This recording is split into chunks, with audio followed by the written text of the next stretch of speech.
예, 제1야당이자 국회 절대 다수를 차지한 당으로서 과제가 많습니다.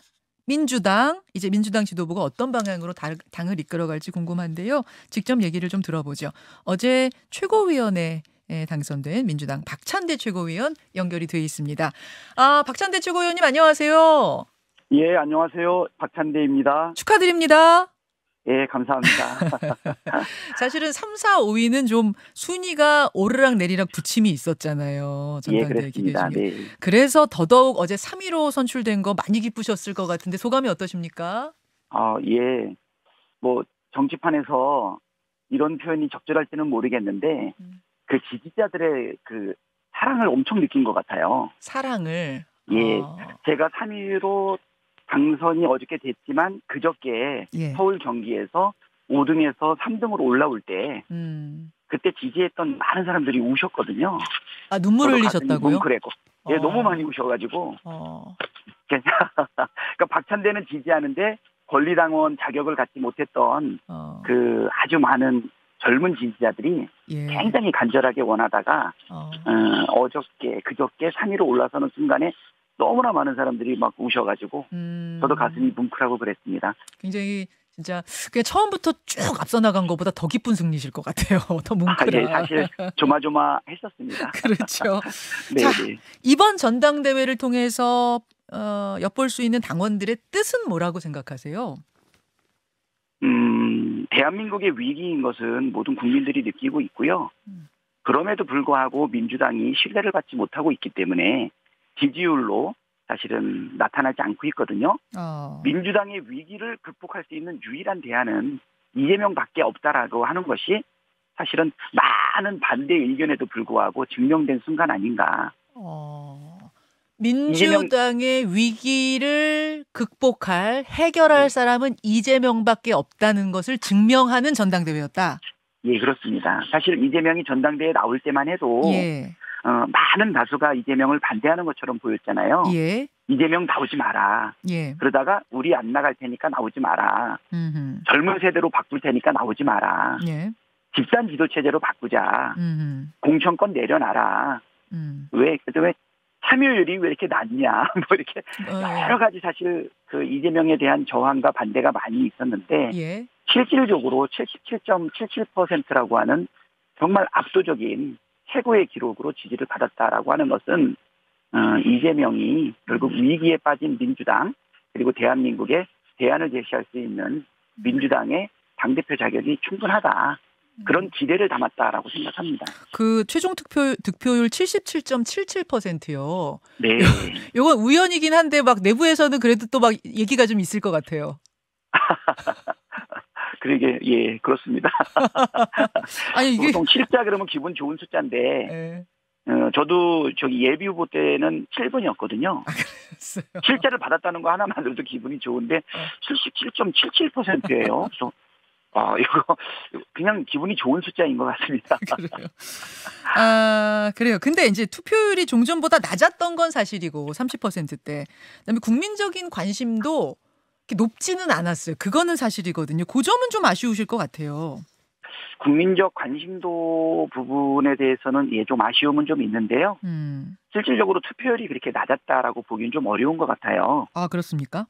대선 기준으로 권리당원이 70만 명이었었거든요. 예. 이번에 전당대회 기준으로는 120만 명이 넘어서 실질적으로 50만 명이 늘어나 있는 상태거든요. 당원 자체가 늘어나 있다? 네. 거기다가 또 대선이라고 하는 큰 선거 때 그때 사실은 들어왔던 당원들 중에서 일부 잠잠한 당원들도 있을 수 있고요. 그리고 실질적으로는 뭐 다른 전당대회랑 비교해 봤을 때 결코 낮지 않거든요.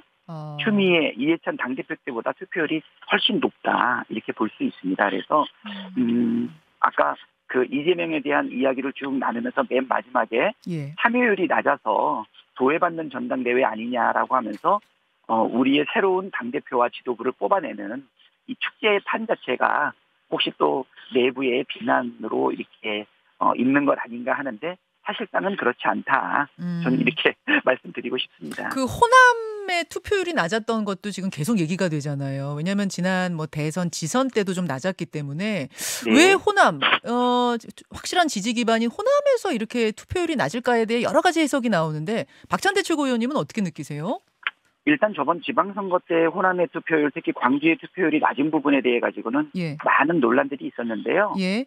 사실은 우리가 뭐 뼈아프게 지적해야 될 부분은 지방선거 때 공천과 관련해가지고 사실은 호남의 민심의 그 공정한 공천 등과 관련된 실망감이 좀 많이 높았던 부분이 사실 요인으로 많이 작용을 했던 것 같거든요. 그래서 지선 때 투표율이 많이 낮았던 부분은 뭐 대선 실패에 따른 실망감도 있었고 그리고 이제 호남의 후보는 또 바로 그냥 민주당이 당선되고 있는 그 부분 뭐 이런 것이 좀 있었죠. 이번에 전당대회에서도 컨벤션 효과는 크게 일어나지 않았던 부분은 좀 아쉬움은 좀 있는데요. 호남 입장에서는 현재 민주당에 대한 사실 내심 불만도 있어요. 있어요? 새로운 개혁과 변화를 엄청 요구하고 있거든요.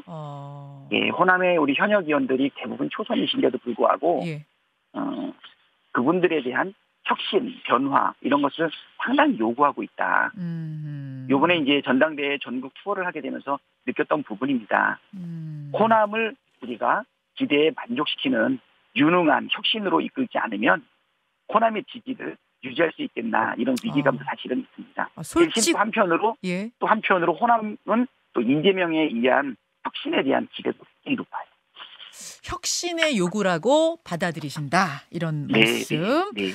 이제 새 지도부에 주어진 과제는 뭐라고 보세요?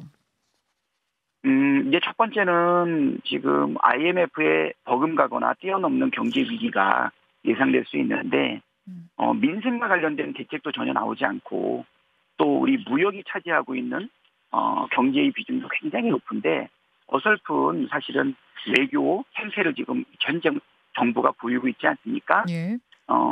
우리가 여당은 아니지만 민생과 관련된 분명한 대안들을 내놔야 될 필요가 있다. 민생에 유능한 민주당의 모습을 분명하게 보여야 된다는 게 첫 번째고요. 예. 두 번째는 국민의 신뢰를 좀 많이 얻는 거에 목표를 두고 있습니다. 신뢰라고 하는 것은 결국은 작은 약속들을 지켜나가면서 신뢰를 쌓아가는 것 아닌가요? 예.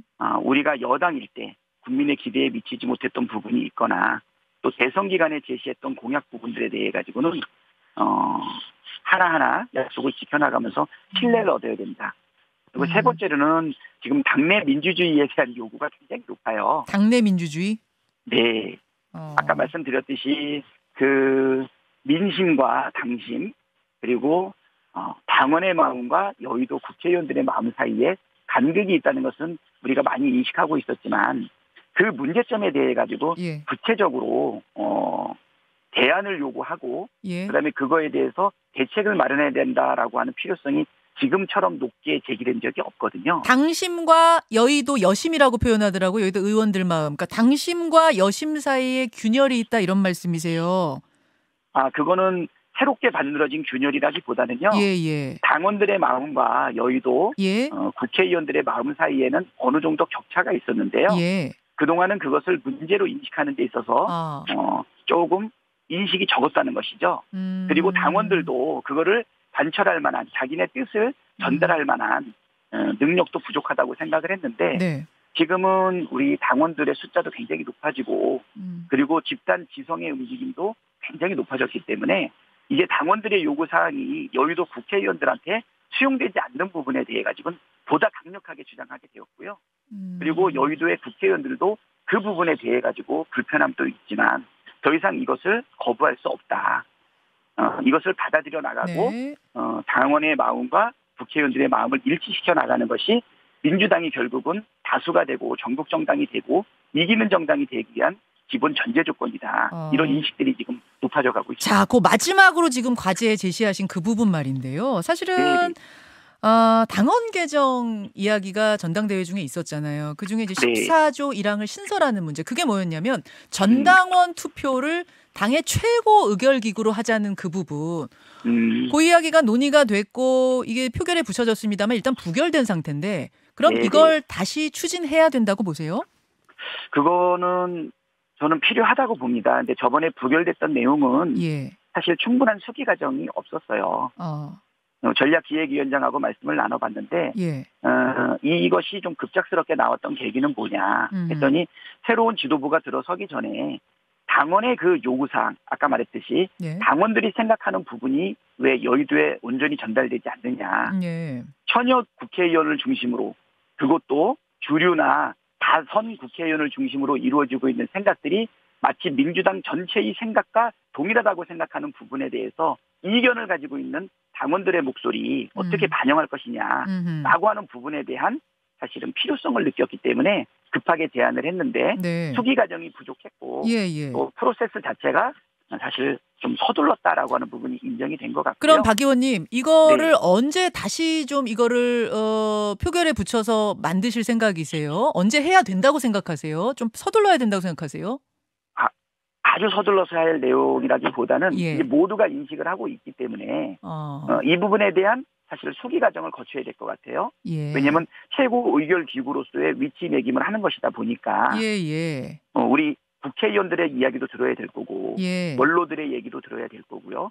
그리고 당원들의 얘기도 들어야 될 거라고 보입니다. 지금 여의도의 목소리 그러니까 우리 민주당 내에서도 현역 국회의원 다선을 중심으로 해서 또는 주류를 중심으로 해서 이루어졌던 이 이야기들이 이제는 좀 더 많이 권한과 발언의 기회가 퍼져야 되지 않느냐. 그래서 저는 수기를 해서 서두르지 않되 그래도 신속하게 거쳐나가야 되지 않겠나 생각합니다. 근데 이제 소수의 강성당원 위주로 그렇게 되면 당이 운영되는 거 아니냐 이 걱정하시는 분들이 있고 가뜩이나 지금 뭐 당대표나 최고위원이 한 목소리를 내는 쪽으로 이른바 이제 친명계가 다수를 차지하는 거의 다를 차지하는 분포가 된 상태에서 이것마저 이렇게 최고 의결 기구가 되고 나면 당이 너무 일색으로 가지 않겠느냐 이런 우려하세요. 이재명 대표도 늘 얘기했듯이 당은 다양한 사람들의 목소리가 모여야 되고 그것이 바로 시너지의 원천이라는 말씀을 했어요. 그래서 소수의 강성당원으로 당이 움직인다는 것은 누구나 갖는 염려는 걱정이죠. 근데 이번에 보시면 77.77%라고 하는 압도적인 지지를 받았기 때문에 일부 강성당원 위주로 당이 운영된다라고 하는 부분에 대해서 그거는 사실이 아니다라는 게 입증됐다고 볼 수 있고요. 그다음에 두 번째는 친명계 위주로 다 된다라고 했는데 저까지 친명을 부인할 수는 없지만 사실 저를 제외하고는 이번에 전당대회를 중심으로 해서 새 지도부의 구성에 합류하겠다는 의사를 밝힌 거거든요. 정청래 의원, 서용교 의원, 장경태 의원 그리고 박찬대가 친명계로 분류가 되어 있지만 저야 작년 7월 달부터 수석 대변인, 기선 때 비서실장을 맡았고 이번에 런닝메이트를 또 표방하고 이재명을 또 후원 회장으로까지 모셨으니까 그렇지만 나머지 세 분들을 친명으로 얘기한다기보다는요. 친명 아니세요? 그분들? 아니죠. 아니에요? 그러니까 친명으로 억지로 이렇게 갈라치기 할 부분이 없다는 거죠. 왜냐하면 새로운 지도부를 구성하는 데 있어서 유일한 대안인 이재명을 인정하고 이재명과 힘을 합쳐서 새로운 민주당, 위기의 민주당을 구하겠다라고 해서 합쳐진 거다. 알겠습니다. 자, 한 1분 정도 남았는데요. 그 영수회담을 어제 이재명 대표가 제안하셨잖아요. 윤석열 대통령한테. 아직 뭐 반응은 없습니다. 만약 만나지 않겠다라고 하면 그다음 어떻게 되는 거고 뭘 논의하고 싶으신 걸까요? 어제도 뭐 취임새에서 말씀했지만 국민의 삶이 반부라도 전진한다면 정부와 여당에 적극 협력하겠다.